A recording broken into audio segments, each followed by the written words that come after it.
Welcome, movie fans, to another episode of Hollow Victories, where we watch films that are a little less than alrighty then. I am your host, Matt Presents, and I am joined, as always, by my smoking co-host. I'm bored. Or you can call me Makal. This was like, let's be real here. This is a pretty boring pair up, Matt. This is a pretty. I like the idea behind it. I get. Sometimes you have to do the boring pair, but like it was kind of fun revisiting Son of the Mask since I loved that movie as a kid. But I also don't like it anymore. And Ace Ventura Jr. Man, there's got to be a better way that hour and 30 minutes could have been spent. There's got to be. Unquestionably.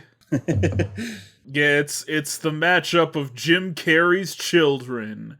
We're making Jim Carrey's sons fight. It's the Son of the Mask versus Ace Ventura Jr. Pet Detective. Alternatively titled Ace Ventura Pet Detective Jr. They're not really clear on where the Jr. goes. Mm-hmm. It would make more sense as Ace Ventura Jr. Pet Detective. Yeah. Anyways, we didn't establish who was doing what, but do you want to start with Son of the Mask? Sure. So, Son of the Mask follows a cartoonist whose dog finds the mask from the first movie and brings it into their home, which he then uses at a Halloween party, which, transforms him just like he did with Jim Carrey in the first one, into someone who's really fun and outgoing, and, his colleagues, his higher-ups for the company he works for, want him to make his own cartoon about that guy now. But he doesn't remember it. He also doesn't remember coming home and making love to his wife, which results in them having a kid. And since he did it with the mask on, the kid comes out very loony, very cartoonish, being able to do things that a cartoon character could do, having all these great powers, which is also tied into the story where the mask is actually tied to Zeus and his son Loki. And his son Loki is on Earth trying to relocate the mask. Odin. Zeus is Greek. Odin is Norse. Odin. Fuck. Thank you thank you. I'm glad I do. I don't know my shit. Anyway, it was Odin then. And Odin, Zeus is just trying to find the mask. He's willing to do anything to get it. And meanwhile, our main guy, who really doesn't wear the mask many times in the movie at all, he's mainly just himself. Most of the cartoon shenanigans come from the Son of the Mask and the dog. Because the dog also puts the mask on and is trying to get rid of the baby because he doesn't like that the baby is getting all the attention. It's just a movie about the father trying to find a way to connect with this baby that doesn't like him. And Loki trying to find his mask, but also at a point wanting to take the baby with him because him and the baby bond. And that's about it. That's, I think, a pretty good summary of this movie's plot. Matt, what did you think of Son of the Mask? It's ambitious, but I agree. It's pretty fucking bad. I do think it almost belongs in that, Master of Disguise category of, kids will think this is really fun, but it will just annoy the shit out of adults. I almost paired this up with Master of Disguise, because I, associate the two so closely in my mind. Yeah. I mean, I did like it as a kid. I thought it was hilarious as a kid. And, as a kid, I thought the baby tormenting his dad was hilarious. Now it's as an adult, it's just Uncanny Valley for most of it. And also, fuck this baby. I hate him. I don't care that he's a baby. He's a little fucking shit. Fuck this kid. At the same time, I can't deny that, as bad as the movie is, because it is bad, man, do I believe they tried. I mean, I think they tried hard. There are so many visual gags in this movie that do not look like they were easy to animate at all, but it just doesn't blend. It was it's put in the extra effort in to make something look worse, Yeah, I almost feel like part of that is because the original Mask used CG, and that was when CG was really new, but it really only used CG on Jim Carrey's face to make him do crazy expressions. Yeah, and now in this one, there's two fully CG characters, the dog and the baby, and they don't look right. The dog, I would even say, would be okay if it wasn't for the textures. Like, the expression is it's very expressive, and it's even based on the dog in the first movie has one scene like that where it looks pretty similar to this one, but that's one short scene, where in this movie it is a huge focus of it. But there's just something gross looking about him. Like, I swear it's just the textures, because they're trying to make it this cartoonish dog, but they're still keeping the realistic hair textures on it. Like, honestly, we did Rocky and Bullwinkle recently. Could have been a lot worse. Could have been a lot worse if they tried to go with the realism factor. Like, it's just, the dog is fucking disgusting to look at. But the expressions and animation, I can't really say it's bad. It's just the model's wrong. That's it. Like, but the expressions and animation is not poorly done. It's just they had to work with this disgusting fucking model they gave them. The dog looks better than the baby. The baby is horrifying to look at. Oh my god, the baby is horrifying. The dog, like, there's, like, it's kinda uncanny, but not anywhere near on the level of the baby. This shot, like, actually, this shot, like, because I liked this movie as a kid, but there was one shot that as a kid scared me. Like, I was like, ooh, and it wasn't, like, that bad. You know, it wouldn't be on the childhood trauma video or anything like that. But there's a part where he's, like, half asleep, and he thinks he grabs the bottle, but he grabs the lamp, and then smashes it over something, and then when the baby sees him pointing this, like, jagged object at him, sharp object at him, his eyes pop out of his head, and that shot is genuinely terrifying. Like, that is, like, the most like, in it, like, the sound effect they play with it, it's like, that looks fucking horrible. And they do shots like that. There's a couple of them like that, though. It's just, it's not funny, and it's horrifying, but at the same time, they are throwing these jokes in constantly. There aren't a lot of slow moments in this movie. They are constantly trying. It is a very, I genuinely believe it is a very effort-heavy movie, and they're even trying to be, like, really over the top with it by just having Odin and Loki in it. I didn't even realize it was Bob Hoskins playing Odin until after the fact, because he got really fucking into it. You mentioned when we watched it that you thought, and this will go more into casting, but you really liked Alan Cumming in this as Loki. I did like Alan Cumming in this as Loki. Here's the thing, I messaged Olivia about that to see if, like, Loki's ties to the mask were, like, something from the comic. I figured they weren't. I figured they were something this movie made up. But, Olivia was like, no, that's not really from the comics, I don't think. And I even, like, looked into it, and no, that's just something they threw in for the movie. Mm-hmm. To be fair, though, like, famously, the Mask, the first one, toned down the original comic a lot to get, like, a PG-13, but at least that was PG-13. This one's, like, PG. So this one, like, tones it down from the first movie, even. Matt, it's a family picture. A family picture. Yeah, I think that the comic of the Mask, like, and the thing is, like, I remember I learned a little bit about the comic. I do think that there is more than one person who wears the mask in the comic. In fact, I think the original person who has the mask dies pretty early on in the comic. But, like, one of them is, like, a fucking, like, murderer. Like, some of the comic has some, like, pretty fucked up characters in it. They go way darker than either of these movies went. And I think it's just because they liked the concept, but they didn't like the character. They wanted to do something funny with Jim Carrey, and then this movie wanted to try to do funny baby and dog shenanigans. So both movies feel like they have, like, different objectives from the comic and different objectives from each other. Because Ace Ventura Jr. definitely felt like it was trying to, like, imitate Jim Carrey's, like, comedic acting through this kid. Like, it kind of felt like it was still trying to do the Jim Carrey bit. This movie, I feel like they just drop it entirely. Even the dad, who we really don't see with the mask that much, in that scene, it's not really the same. It's a pretty different character, actually. Yeah. They're almost trying to be more cool than funny with it. It's a weird thing because, like, the kid in Ace Ventura Jr. is, like, almost doing an impression of Jim Carrey, but he ends up feeling more like Jim Carrey than fucking Jamie Kennedy does in this movie. Mm-hmm. Because I don't think Jamie Kennedy's even trying to be like Jim Carrey. It doesn't feel like it. And I mean, maybe good on him for going for his own thing, but also, like, boring. Yeah, Jamie Kennedy is not Jim Carrey.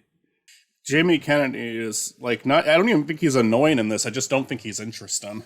Yeah, I sent you that concept art that's, like, floating around Twitter lately of, like, they definitely wanted Jim Carrey back for this movie. Mm-hmm. He was clearly, like, the one who should have been in that role. But apparently they were also considering, Eddie Murphy. And, like, comparing Jamie Kennedy to Jim Carrey is already, like, oh, I'm sorry, man. But to compare him to Jim Carrey and Eddie Murphy, it's like, no, either of those two guys would have done this 100 times better. Yeah. Well, Jim Carrey seems to have this thing against doing sequels, and there's, like, his two exceptions. One is Ace Ventura, which, I mean, that honestly might be why he didn't want to do sequels anymore. And then, it's very funny that he just got confirmed for a fourth Sonic movie. And, like, it's a bit, like, 2016 was the last year he did a movie that wasn't Sonic, so we have a decade of just Robotnik for him now. He is retired from acting out except for Robotnik. But yeah, in terms of that, I think that's why he wouldn't be in this. It's just because he like kind of like famously says he doesn't do sequels. Yeah, he doesn't like sequels. He was in a Dumb and Dumber sequel as well. That's true. Wasn't that a prequel? But that was like, no, there was a prequel, but that recast. didn't have him in it. Recast, okay. Yeah, that he got recast in the prequel, but then there was also a sequel that had him in it. That was almost like a legacy sequel, wasn't it? Didn't it come out like much later? Yeah, that came out in like 2016-ish. Yeah. Maybe a little before that. He doesn't really do sequels, and I was thinking about, like, is there a possible version of this film that is good? Probably. Like, obviously just putting Jim Carrey in would not fix the movie. But I feel like it gets a little too wrapped up in the baby and dog shenanigans, almost as a way to distract from the fact that they don't have Jim Carrey. Mm-hmm. Like you said, Jamie Kennedy really only dons the mask like twice in this movie. Yeah, and it's like one to start things off and one to reach a climax. There's two scenes I can compliment, and one of them is it's like so bad it's good, and one is genuinely good. Me and you commented on this when watching it. The opening scene, actually kind of funny, at the museum with Bill Stein. Yeah. That was actually kind of goofy. That worked a little bit. Alan Cummings as Loki is kind of funny. Even Ben Stein made me laugh a little bit, like when he says, it's a fake. Yes, but it's a good fake. And then when he like takes his face off, he's like, what are you doing? Knock it off. He doesn't change his tone at all. I'm pretty sure Ben Stein is the only actor in this and the original Mask. I don't even remember him being in the original Mask. I've only seen the original Mask. I mean, once. he was playing basically the same character. I've only seen it once too, but probably more recently than you. Oh, let me hurt everybody watching this. I only watched The Mask once, and I watched it as a kid, just like Son of the Mask, and I was like, this isn't as good as Son of the Mask. But yeah, I should watch The Mask again one day. I think the thing is that I think The Mask is aimed at an older audience, and Son of the Mask is aimed at like fucking little kids. You know, I mean, it's like a little uncanny, but I think it is like humor that a small child would find funny. Right. I mean, it's like I said, it's something that kids would enjoy, but adults would find annoying. Yeah, and I thought all the gags made me laugh really hard. And I remember, like, not only watching, this was like a movie I had friends come over to watch with me after I watched it. Like, I was like, oh, you gotta watch Son of the Mask, it's so funny. Our roommate was saying that Son of the Mask is one that they rented, like, over and over and over as a child. Right, me too. I loved it. I thought it was, and then Cartoon Network aired it a lot, and I would watch it when they aired it on Cartoon. I watched this movie a lot as a kid, and yeah, I remember when that opening scene started, I was like, okay, maybe this actually is like gonna be like a guilty pleasure of mine. Maybe it's gonna be like, no, I still like it. No, I didn't laugh again. There's one other scene that made me laugh, and it's like not for the right reasons, and that's the first Mask scene where he starts doing all the different renditions of I Love You, Baby. And then at one point he starts doing like this, like the camera's right in front of him as he spins. He's like, yo, you're just too good to be true. Can't keep my eyes off you. And just like, that's so fucking lame. It's so fucking lame that it goes around to being funny. I love that stupid fucking scene. At the same time, though, there's a lot of effort put into that scene. They do all these style changes, all these costume changes. They have this big set made for the party. They have all of like these animatronic cars moving up and down, like shaking with them. Like, they tried. Like, this is a movie that tries. It's just the effort is in vain, sadly. Sadly, I think that there's some talented people who worked on this that just the direction is so bad that they were all fucked, you know? But they made some kids laugh, you know? You're not a completely worthless... Son of the Mask is not a completely worthless experience. It's just one that adult me cannot appreciate the same way kid me did. I really can't. It's a pain to watch this. Yeah, no, Jamie Kennedy goes full Malibu's Most Wanted on us and does like a rap number. Yeah. There's also like the square dancing version. Yeah. He kind of goes Primus on us too, because he's got like the rubber hair and he does the crazy cowboy stuff. Yeah, it is kind of a ridiculous scene, but it's not very good. It's like, I think it's ironically good. Like, it's like because like it's not, I can't say Son of the Mask is one of those movies where it's like, oh, you gotta watch it because it's so bad it's funny. That scene is so bad it's funny, but to me it's the only one. Because, again, they're trying so fucking hard in that scene. They're trying so fucking hard. And they just, like, fall flat on their face. It sounds okay when they actually sing the song properly at the end, when they're just doing the actual, like, oh, we're playing it with the right instrumentation and we have a crowd of people singing it. Like, it's okay then. It's still them trying to be really cool, and it's not cool. The plastic hair especially looks really stupid on him. Yes. This Jim Carrey had, like, his mask was bald and he had the like, hat, the wide-brimmed hat. Yeah, it felt like comedy was top priority there. In this scene, it really feels like being cool was top priority. And, like, no, the mask isn't cool. No. I mean, a lot of the practical stuff they do is pretty good. I'll give them that. But, like, the CG gets so uncanny. They have some fun sets in the movie, that's for sure. Even the house near the end of it, like, as the house is, like, destroyed, it looks pretty good. Yeah. Like I said, effort. Like, very high effort movie. Just, it's in vain. Yeah, I agree. Do we want to talk about cast? Because I feel like I am on cast now. Yeah, I think I said everything I wanted to say about it. I guess I'll say this too. I mean, and yeah, let's get to cast in just a second. There's a flip book scene near the start that's kind of charming. There's the dog has like a vision of how he's going to get rid of the baby, and they did 2D animation for that, and the 2D animation looked pretty good. There's compliments to this movie, but I think I gave it like a 3 out of 10, and it's like, even though there are so many things, like so many little things I can compliment, it's just the overall tone and writing and sense of humor and uncanniness. For the uncanniness is a big one. It's just, it brings it down so much. I think this is a terrible movie. But did it have to be? No, I don't think it had to be. I think that there were people I think these are people who wanted to make something good. I think they failed, but I think they, at the very least, I believe they wanted to make something good. Maybe not everyone involved, but enough of them did. I feel like it's maybe a movie that's just kind of, I mean, it suffered from being in development hell as long as it did. Yeah. Because, of course, there was, like, the famous Nintendo Power, like, be in The Mask 2 campaign. Yeah. And someone tracked down the guy who won that, and he was basically like, yeah, they told me I could keep waiting until The Mask 2 got made, or I could just take a cash prize, and I took the cash. Smart man.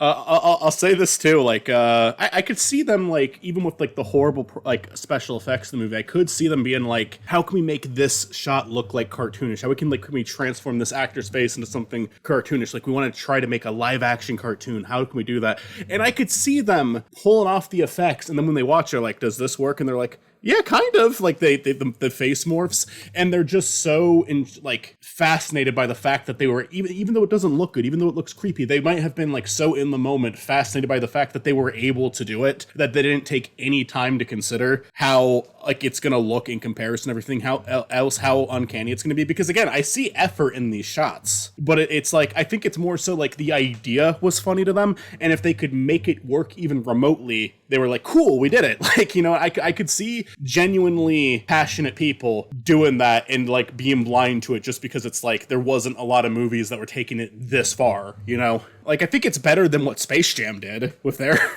with their CG effects on the actors to try to go cartoonish. It looks better than that one did, but sure. But Space Jam actually had like a lot more positive qualities to it, and it didn't do it nearly as frequently as as Son of the Mask did. Yeah. So yeah, I think that again, I do. Yeah, let's get to casting, but I have a little, even, it's probably just a little bit of that childhood like bias still, but like I have a little bit of respect for this movie, even though I do not like it. I feel that, like I said at the start, it's ambitious. Yeah. They were trying something here. Jamie Kennedy as Tim Avery, a very clear Tex Avery reference. One of the animators on the original Looney Tunes. Jamie Kennedy, like, in the right role, I don't mind him at all, but this is like him at his absolute worst. He wasn't. Actually, no, I don't think I do know anything he was in. He was in the Scream movies. It says he was in that Romeo and Juliet movie I talked about. Sorry, go ahead. Romeo plus Juliet, yeah. Yeah. Although I think he was really minor in that. Probably. He was in Scream, and I really like his character in Scream. He does really well in Scream. He was also in the movie Three Kings, which is a great movie, but he's, like, such a minor character in it. And, like, I don't mind him in that movie, but also, like, he is not the reason to watch that movie at all. Yeah, I wasn't really impressed with him in this movie. No, I feel like he doesn't have the humor of Jim Carrey when he's the Mask, and he's just kind of dull when he's not the Mask. Yeah. Alan Cummings is Loki, and he is far and away the best part of this movie. Yeah, I agree. He was really good. He was funny. I mean, like, I say he's really good. He's really good when the movie lets him be really good, because some of his lines suck. But yeah, he was funny. I mean, he was able to... He was funny in that opening scene, and then there's other scenes. I didn't laugh at him, because like I said, this movie doesn't have a good writing, and it just a lot of his jokes didn't land with me. But there were times where I wanted to laugh at him, because his performance is kind of like... It's right for the character. It's right for what they wanted. I just think the lines still suck. Pretty much every laugh I got was Alan Cummings. I can't really think of a laugh I got that wasn't because of him. Him and Bill Stein in the opening scene. I laughed at Bill Stein, but... Ben Stein. Ben Stein. Fucking... Already I'm fucking this up. His wife, Trailer Howard, she's apparently more known for television. She was on the show Monk. She has done very few movies, but one movie she has done, Me, Myself, and Irene, starring Jim Carrey. I like that movie, but I mean, I haven't seen it in a long time, but I remember liking it when I saw it. Yeah. Been a long time. I think that was like a high school watch for me. I don't think I've ever seen that one. I don't even really know what that one's about. Kal Penn, fucking Kumar, is in this movie. Yeah. And he's like clearly talking with a little bit of like an Indian accent that he doesn't normally have. And yet he went after Apu. I feel like they asked him to talk with more of an Indian accent in this. Probably. Stephen Wright, who plays like the head of the animation studio. He's back. I like him. He was in Canadian Bacon. Yes, he was. I like him too. I mean, his character's not laugh out loud funny, but like the personality matches what they're going for with that character. Yeah, he is a good casting choice for that character. I don't know if I really got a laugh out of him, but he felt right for the character. It was funny that he was playing that character. I was impressed by Bob Hoskins' delivery on Odin. I don't think Odin had funny lines, but I think the concept of Odin and Loki being in this movie is funny. But just, again, not laugh out loud funny. Bob Hoskins also returning from Spice World. Hell yeah. Bill Farmer, I mentioned right before we hit record, is here, mostly known as the voice of Goofy, for ever since at least Roger Rabbit. A lot of anyone who's a fan of a Goofy movie, that's Bill Farmer, and he's still doing the voice. But he was in Lorax, Grinch, Son of the Mask, and what was the other one? I forget. I was just looking at him. He apparently did the dog voice. And Rover Danger. Oh, he was in Rover Danger. We haven't done that yet. He was in Space Jam. That's what it was. Yeah, Lorax, Space Jam, Grinch, and this. He has a potential to return because he's just done some movies. In this, and I'm actually going to check and see if he's credited in any of those other movies too. Honestly, not a bad call. Obviously, we'll acknowledge him. as being in all of it. Okay, he's additional voices in The Grinch. They do mention him as Sam the bus driver on his Wikipedia page. And in Space Jam, he was 3, like, major characters. He was Foghorn, Leghorn, Sylvester, and Yosemite Sam. All right. So, I mean, that's pretty big. That's pretty big. Man, those 3 and Goofy. Right. He's a great voice actor. I mean, he's a real talent. If we ever do, like, Rover Dangerfield or Minions or Horton Hears a Who, I mean, he could become the king. The thing is, he'll run out of stuff to. A lot of the movies he's in aren't bad movies, so like because I mean he's in like Shrek 2 and like Monsters Inc. and shit like that, Iron Giant. So I mean, he doesn't have a lot of opportunities to show up. It's like Frank Welker showing up in like 4 or 5 different movies because he does a lot of voice roles. Yeah. He was also additional voices in the Lorax. I think that's everyone worth mentioning. I think you're right. There's the baby. There's 2 actors who played the baby, and the baby wasn't even much of an actor. I mean, like, obviously the baby's not much of an actor because it's just a baby that isn't even really processing what's going on. But also, it's replaced with CG more than half of the time. So, yeah, I feel bad for the 2 kids that had to be in Son of the Mask. Liam and Ryan Faulkner. This is their only acting credit. Oh God! But they were the Son of the Mask. I say that if I was a baby in a movie and then one day they kind of had an infamous reputation, I would find that funny. that actually should be an arc for Spiny at one point. He was like in a really shitty movie when he was a baby. Alright, there was like a baby in Pink Flamingos that like John Waters maintained a relationship with until like they were like an adult. They still talked. The hedgehog in Ace Ventura Jr. was Spiny when he was a baby. No, it was too late. It was like 2000. That was like 2009 or 2004. You would have been like 13, 14 when that movie came out. It was 2009, right? I remember like reading several things in the Wikipedia. Yeah, it was 2009. Speaking of which, maybe we should get to that. Yeah, nothing else to say about Son of the Mask? Nah, it's not good, but we gave it some compliments. Yeah, I think we've covered Son of the Mask. Let's talk about Ace Ventura Jr., Pet Detective from 2009. This is the story of 12-year-old Ace Ventura Jr. He's kind of a weird kid. He's always trying to save all of the animals, much to the chagrin of his mother. She's trying to get him to like be more normal, get on the straight and narrow, not do so much like pet stuff, but everyone at school's pets seems to have been kidnapped, including his crush, whose name I have already forgotten, Laura, whose koi has disappeared. But more pertinently, the panda at the zoo his mother works at has been kidnapped, and she's the only suspect, so it's up to him to clear his mother's name. And to do that, he teams up with his crush and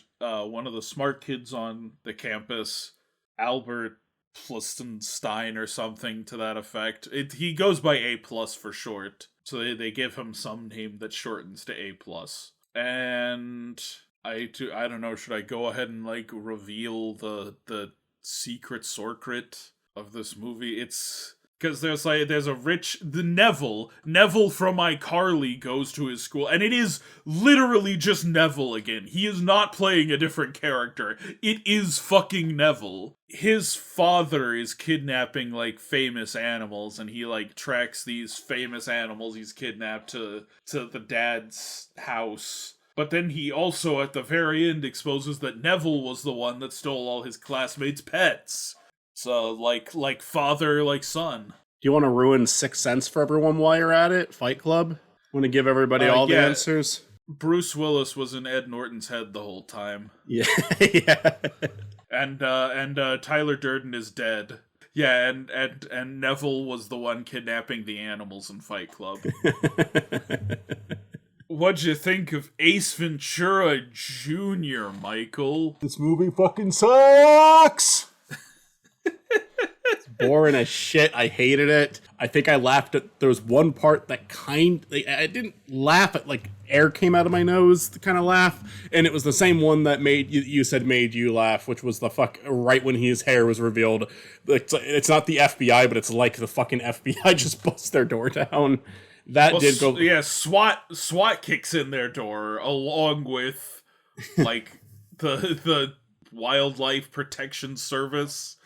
I think this kid, Josh Flitter, who's done a lot of these kids' movies. He's in a lot of, like, puppy films. He's done a lot of the Air Buddies movies. Yeah. I think he's having the time of his life in this role. I think this is like a kid who got to go out and star in this movie, and it looks like he is having so much fun filming it. And that's great and good for him. That's like the only, he's not like, for what this is, he's fine. You know, I don't want to be mean to a kid. And honest to God, he has, like, the energy to play the role. He's doing this, like, imitation of Jim Carey, but, like, they also told a kid to do an impression of just well enough. And they told a kid to do this, you know, like... Yeah, I mean, like, if like, your little cousin started doing a Jim Carey impression, Jim Carey from Ace Ventura impression, like, it'd be a lot like this kid, and it'd be kind of funny. Yeah. Just seeing him do that. That's my one compliment. I think the lead kid in this he's trying. He's trying his heart out. There's at least one person in this that cared about it. This is just, like, bad in, like, the most basic ways, though. There's, like, edited... It's bad down to, like... This is something I bring up every once in a while when we hit an especially bad movie. It's bad to the point where the editing sucks. Like, they can't even do basic edits right. It is fucking atrocious start to finish. The most basic understanding of film is not met there. Editing is, like making a really well-edited movie is hard, but basic editing steps is, like, one thing that most even bad movies get right. Son of the Mask has generic fine editing, you know, like, the special effects doesn't count as editing. The way that scenes are cut scene to scene, it's like, it's fine, you know, it's passable. This movie is not passable in the fucking editor's room. This isn't even, like, YouTube quality. Like, this is horrible. Yeah. No, I feel you. It was a TV movie. This is a made-for-TV movie. I remember this coming out on Cartoon Network and, like, being just interested enough to check it out. And, I mean, you were comparing it to, like, Nickelodeon TV movies. And it like, reeks of being a TV movie. You know what's a little sad with that in mind, actually? I think one of the things that makes the editing worse than your average Nickelodeon movie, because I said, I liked some of those as a kid, and once I outgrew them, they were the most boring shit ever to me. I've seen a lot of these movies, though, with the editing, you know, it's very basic. You know, it's fine, though. It's for, like, a TV movie. Like, the editor came and did their job. This movie feels like it's trying a lot of fancy editing tricks. Like, it almost feels like it's trying to go fucking Edgar Wright on you at times, with, like, the quick cuts and the zoom-ins and all the transitions, but they aren't well done. It looks like it's being done by someone who's seen another movie pull off these cool segues and these cool cuts and edits, and they want to do the same thing, but they either weren't given the same time, they were given bad direction, or they're just a bad editor. I'm never going to say that they're just a bad editor, because sometimes, like, a bad editor is sometimes just the result of a bad director. I've been there, so I want to give them some leeway. I mean, I feel like in some places in this movie, it's because of bad writing. 'Cause, like, there'll be some setup to, like, oh, well, this is as bad as when I blah-de-blah-de-blah. And then it's, like, a montage of, like, different jokes about that thing, and none of them are funny. Yeah. Not one single one of them is funny. And that happens multiple times in this movie, where they set up like a bit, and then every single iteration on that bit is just not funny. Right, and again, like, because I know the one I think that comes to my mind, and I would have completely forgotten about this if we did not watch this movie and then immediately start recording the episode, because this one is gonna leave my head tonight. But there's the part where God, I actually forget the setup now that I think about it. But he's, like, talking about, like, how, it's that he was like, I already mastered every subject in school, and it's just a montage of him doing really poorly at all of them. And again, looks like he's trying his heart out in those scenes. Looks like he's having the time of his life. Like, when he goes up, it's like the spelling bee scene, and the one girl has to spell pretty, and then he gets the really complicated word, as if that joke hasn't been done a million times. He just spells pretty and says thank you, and like the way he delivered that, it's like, okay, that's like, it's a dumb joke, but I kind of like how dismissive of it he is. He's just like, he knows he's fucked, so he's a smartass about it, and like this kid's all right. He curtsies with his shirt, which is funny. This kid's all right. Like I said, this kid is all right. Yeah, he's trying. But yeah, it's just, yeah, you're right. Like every joke in that montage, it doesn't work. It's still, they're all really lame jokes. And yeah, it's just a movie full of lame jokes and lame characters and lame ideas and overdone stuff and horrible editing and unsatisfying story. It's just, but it's also a made-for-TV movie about Ace Ventura's son in a movie where Ace Ventura doesn't show up. And I don't even think the original Ace Ventura is a good movie to begin with. So, like, you know, there's really, like, nothing working for this movie as a setup. I mean, I certainly like The Mask far more than I like the original Ace Ventura, or its sequel from Barnyard creator Steve Odenkirk. He is not related to Bob. I made it 30. To be fair with like Ace Ventura, I made it 30 minutes into the first movie a few years ago and I stopped. I hated it. I thought it was so obnoxious. Was it better than this? Probably. Because this I wouldn't have even like tolerated for 5 minutes if it wasn't for it being Hall of Victories. For sure. But no, I get it. I like Jim Carrey. That's the thing. I like him and I'm willing to watch his movies, but he's done some shit, let's be honest. Can we talk about like the random characters this adds to the Ace Ventura lore? Cause Grandpa Ventura shows up. His grandpa Rex Ventura, who is not a character from the Ace Ventura movies. Like at no point does Ace Ventura interact with his father. So that is a character who exists solely for this movie because they couldn't get Jim Carrey back for a third Ace Ventura. He doesn't add anything. There's a joke about his dog that I called, and it's not like, it's just because it's really obvious. I mean, I was thinking exactly the same thing when you said that. I'm like, okay, for sure there's gonna be a gag at the end where the dog, like, jumps up and does something. But it wasn't, It was even kinda weird when it happened at the end, because he just comes out of nowhere and does it. Yeah, it wasn't established that the grandpa was even there until after the fact. Yeah. Yeah, no good. I'm looking at, Jim Carrey's, like, list of movies now, just because we're talking about something. I wish I could talk about Jim Carrey more, because I really do like a lot of this guy's work. But, yeah, he's not in either of these. Nope. Weirdly, Ace's mom in this has the same name as Courtney Cox's character from the first movie, but it's not the same actress. It's everyone's third favorite Cusack, Anne. Better Call Saul rep. She's my favorite Anne. She's in my cool club. You know, if you appeared in Sonic or Better Call Saul, you're in my cool club. Like Jim Carrey. Yeah. All roads lead back to Spiny. Cast? Yeah. We gave Josh Flitter his roses. Yeah, good job, kid. You had fun with it. I can tell you had fun with it. He is in 2 other Jim Carrey movies. Yeah.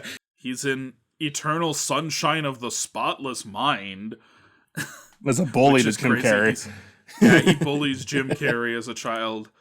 And then he's the mean kangaroo lady's son in Horton Hears a Who. I'm gonna do. I did my top 10 games and top 20 shows. I'm gonna do my top 20 movies eventually too. And I have to like really think what number 1 is. It might be Eternal Sunshine because my Letterboxd top 4 is like Mary Max, Eternal Sunshine, Nirvana the band, the show, the movie. Which I might be jumping the boat there. But I did watch it 3 times and I still feel that way. And Whiplash, but I don't know which one's my favorite of the 4. It might be Eternals. I love that movie so much. Like there's just so much I get out of it. So this kid might be my favorite movie. I'll give him that. He might be in my favorite movie of all time. Yeah. Anyway, there's a spoiler for that video because I just gave away the top 4. But it might change. Who knows? You never know. He reminds me of, like, the fucking Cat in the Hat kid. I see that. I see that a little bit. That kid was in a lot of other movies. I think he was, like, in the Santa Claus. Yeah, Spencer Breslin. Yeah, he was in the Santa Claus 2 and the Santa Claus 3, not the first one. He's still in, it looks like he was in stuff at least up until, like, no, he was in Drive Away Dolls, which was a 2024 movie, so he's still doing it. Like, good for him. He made a career out of this. Interesting. Respect. Ann Cusack. I like her. Yeah, she Call was Saul's previously in Tank Girl. Oh, yeah. She was of course famously Chuck McGill's wife. It's my favorite role from her, but there's a there's a bias. She's in The Boys. That's a good show. Nightcrawler, which is an amazing movie. Yeah. Oh, I really like Nightcrawler. Yeah, she played Linda. She's in Grosse Pointe Blank, which is a great movie, but it's like all the Cusacks are in that movie. John Cusack is like the main character, and he had like all of his other siblings in that movie. Oh, nice. Should I add that to my... I'm still doing movies for my 1997. Was that one of the ones you listed for that? Oh, absolutely. I love Grosse Pointe Blank. I'll check that out. It's like a really funny action comedy. Oh, it's got Hank Azaria in it, too, of Brockmire and half the Simpsons characters, so fuck yeah. Emma Lockhart. I really don't recognize her from anything other than this movie. Oh, I guess she went on to be in, like, on the news. She went into journalism. Oh, she was in Batman Begins. That's neat. She's credited on Batman Begins. I'm looking. Yeah, that's what I thought. She is Rachel Dawes, age 8. And she was in Malcolm in the Middle, so that's two things I really like that she was in. That's something. All right. She's whatever. She's like the love interest kid character to another kid character. There's not going to be much to get here, from her. Like, it's not her fault. Yeah. Neville is a fucking legend. We have Reed Alexander, who really doesn't have that big of a career. Neville is definitely his big thing, but he left television after iCarly. It's like Sam and Cat, and then iCarly the 2021 revival, Yeah. And he is basically just playing Reed. He is just playing Neville in this movie. Yeah. And he's really good at that character, though. I'm kind of surprised this is our first Art LaFleur movie. He plays the head detective who's, like, convinced Ace Ventura's mom is guilty. I actually have an issue of his character. Go ahead first, though. He appeared in Dahmer vs. Gacy, which I interviewed the director of. Right. I remember that, actually. So that's like 2 degrees of separation from this movie. That's neat. That's neat. No, I don't like. It's a problem I have with the movie, is he basically admits his corruption in this movie. Like, he should be one of the villains that's getting arrested at the end, but instead he's the officer making the arrest of the villain. It's like, no, dude, you admitted that you don't care if his mom is innocent or not. You admitted that you have no interest in the injustice being served here. You admitted that, like, even if the kid is right, you don't care. This is doing great things for you, and you're willing to look the other way. You did look the other way. We caught you looking the other way. You should have been punished too. Fuck this character. The performance is fine. The performance is like, it's douchey for a douchey character. Yeah. But yeah, I hated that. I hate that he got away with it. Like, fuck this guy. Austin Rogers was the nerdy kid. A+. And he was in that How to Eat Fried Worms movie. I watched that as a kid too. I watched that as a kid because I had read the book. Same. It was a school thing. I have almost no memory of that movie, except for the shot that was in the trailer where they, like, microwave the worm and it explodes. I remember 2 things. One is the animated intro, and another is his brother.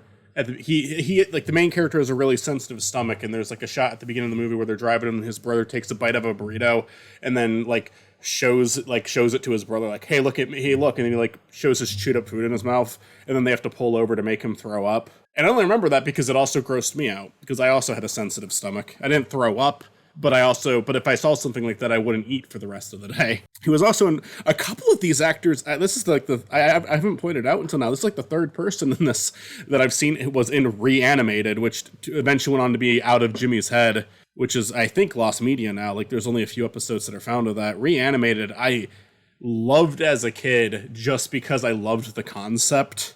But but my God, anytime I see a clip of that, it's like, these were like the most insufferable characters ever.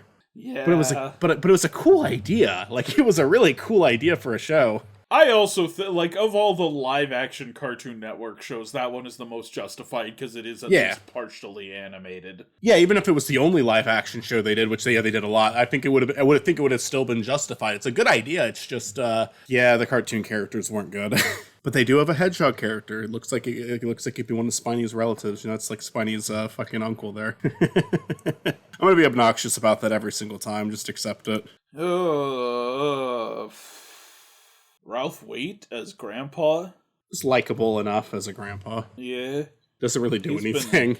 Movies. I recognized him. Yeah, what has he been in? I do recognize him. He's Gibbs' father on NCIS. My mother really likes that show. I've definitely seen him in that. I've seen a lot of bits and pieces of crime shows and never really sat down and watched them, but they're popular. Yeah, Bones. That's another one he was on. He was in Cool Hand Luke, which is a pretty popular one from back when. So, I definitely saw him and stuff in the past. Yeah, I recognized him. Are we at the end here? I think so. I think it's time to wrap it up. Alright. I hate to admit it, but I kind of feel like Ace Ventura Jr. was set up for failure on this one. 'Cause it's a TV movie. It doesn't have the budget. It doesn't have the ambition of Son of the Mask. And like clearly Son of the Mask was intended to be more than it was, and it just kind of got lost in development hell. But then Ace Ventura Jr. just feels like, oh, we got the rights to this thing, let's drag it out of the grave for a TV movie. And it's just so much lamer and so much less interesting. And like Son of the Mask, I can at least give some credit for like its ambition. It's not a great movie, it's still pretty bad, but it's got ambition that like Ace Ventura Jr. does not. I'll give the kid credit. He's a better Jim Carrey replacement than Jamie Kennedy. But I think in pretty much every other aspect, Son of the Mask is the better movie. So my vote is for Son of the Mask here. To play off what I said at the very start of this episode a bit, I do think that this is one of the worst pair-ups you've ever done, just in terms of the aftermath. But I think it's also one of the most clever pair-ups you've ever done. Like, I get why you did this. We neither of us really know how bad it's going to be until we watch the movies. I think that this is a specific one, but it's also kind of like, it's kind of funny that you can do a pair-up like this, where it's like two movies that are based with like literally like Son and Junior, you know, and it's a Jim Carrey movie, and it's two of his most like, that is a smart pair-up, and I think that this is an episode that needed to happen just for that. And it's not like we got no discussion out of this. We've been talking pretty fluently this whole time. I feel like I feel like there are episodes where we occasionally freeze up and we're like, oh, what do we say? I don't think that happened during this one. What were you gonna say? Sorry. I do also feel like Ace Ventura Jr. is only here so we can talk about Son of the Mask on this show.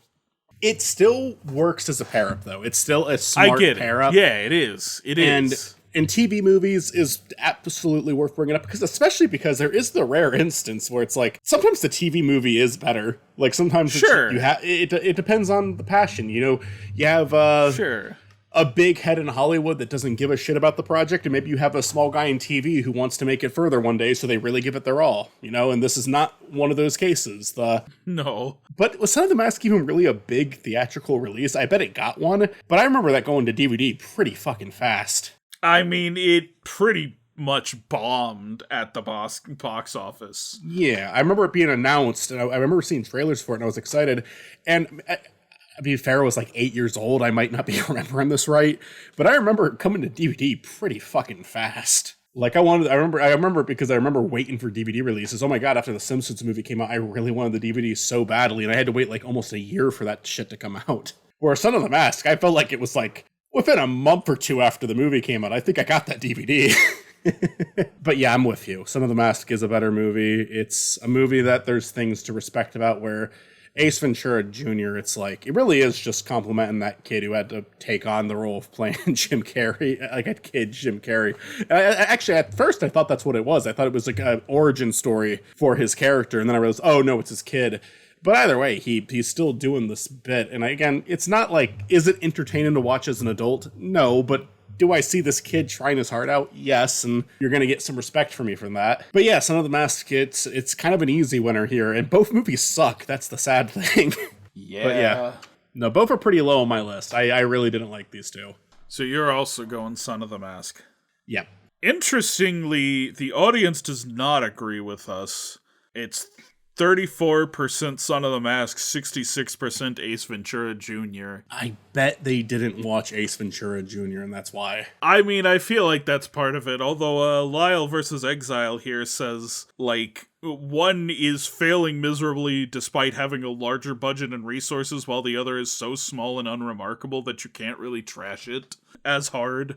Decent point. Is a point worth making. Like, one of these failed on a much grander level than the other, but I do also respect the ambition, so. Yeah, I understand that. That's not a bad argument to make.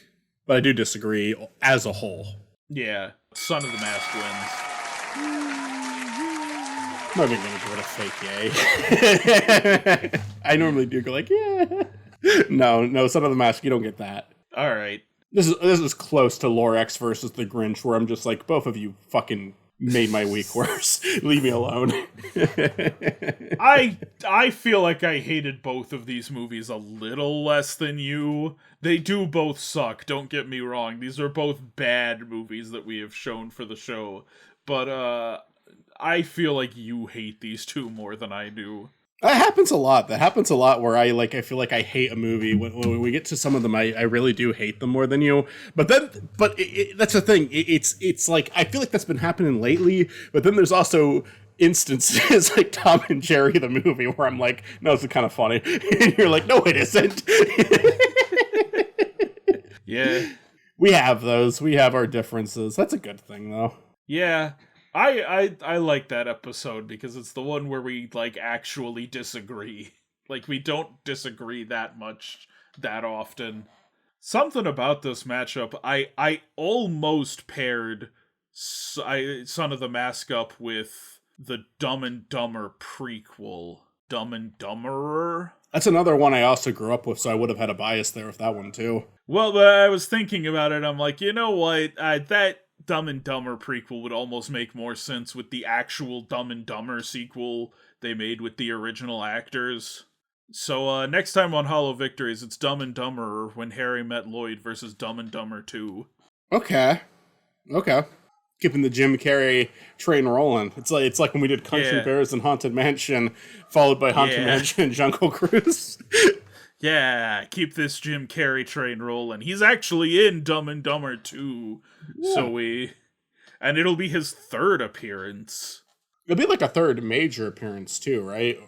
Like, yeah. Yes, I mean, that's pretty big. All right, cool. I'm down. The prequel was the first Dumb and Dumber movie I watched, and then I did see Dumb and Dumber afterwards. I've never seen 2. I feel like I haven't watched Dumb and Dumber all the way through. I've seen some of it, definitely, but I feel like I never made it to the end of that movie. So maybe I should watch Dumb and Dumber before the next one. Maybe I should too, just because, I mean, I watched because my dad said it was like, oh yeah, this is pretty, I was like trying to find movies to watch when I was a kid, and my dad wanted me to stop watching nothing but cartoons. So he was just like, all right, Dumb and Dumber, watch this. And I was like, okay. And then I watched Dumb and Dumber, and then I watched the prequel to Dumb and Dumber. And I don't remember loving either of them, but I remember watching them. Like, I didn't stop watching them. They weren't movies I turned off, but I don't think they were movies I rewatched either. I remember little bits and pieces of both of them, but they're a little blurry. This isn't gonna be like Son of the Mask where I watched it a bunch of times. And Dumb and Dumber 2 I never watched. No idea what happens in that movie. I know some interesting facts about it, but I'll save those till next time. All right. Until then, For my co-host Makal Shadakal, I am Matt Presents. We will see you in the next one. Peace.